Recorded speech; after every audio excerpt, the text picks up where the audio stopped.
കാസർഗോഡ് എണ്ണപ്പാറ സ്വദേശി രേഷ്മയുടെ തിരോധാനത്തിൽ ക്രൈംബ്രാഞ്ചിന്റെ അന്വേഷണം തുടങ്ങിയിട്ടുണ്ട്. പെൺകുട്ടിയുടെ വീട്ടിലെത്തിയ ക്രൈംബ്രാഞ്ച് സംഘം മാതാപിതാക്കളിൽ നിന്ന് വിവരങ്ങൾ ശേഖരിച്ചു.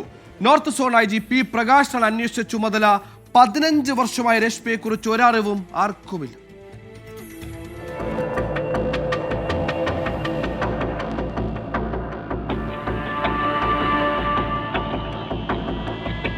കാഞ്ഞങ്ങാടുള്ള ടീച്ചേഴ്സ് ട്രെയിനിംഗ് സെന്ററിൽ വിദ്യാർത്ഥിയായിരിക്കെയാണ് രേഷ്മയെ കാണാതാവുന്നത്. അവസാനമായി രേഷ്മയുടെ സാന്നിധ്യം പോലീസ് കണ്ടെത്തിയത് 2010 ജൂൺ 6-ന്. ഈ ദിവസം പെൺകുട്ടി അച്ഛൻ്റെ സുഹൃത്തിൻ്റെ ഫോണിലേക്ക് വിളിക്കുകയും എറണാകുളത്തേക്ക് ജോലി ആവശ്യത്തിന് പോകുന്നെന്ന് പറയുകയും ചെയ്തു. പിന്നീട് വിവരമൊന്നുമില്ലാതായതോടെ മാതാപിതാക്കൾ അമ്പലത്തറ പോലീസ് സ്റ്റേഷനിൽ പരാതി നൽകി.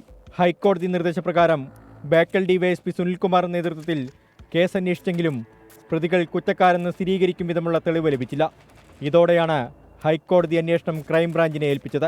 ക്രൈംബ്രാഞ്ച് സംഘം രേഷ്മയുടെ വീട്ടിലെത്തി വിവരങ്ങൾ ശേഖരിച്ചു.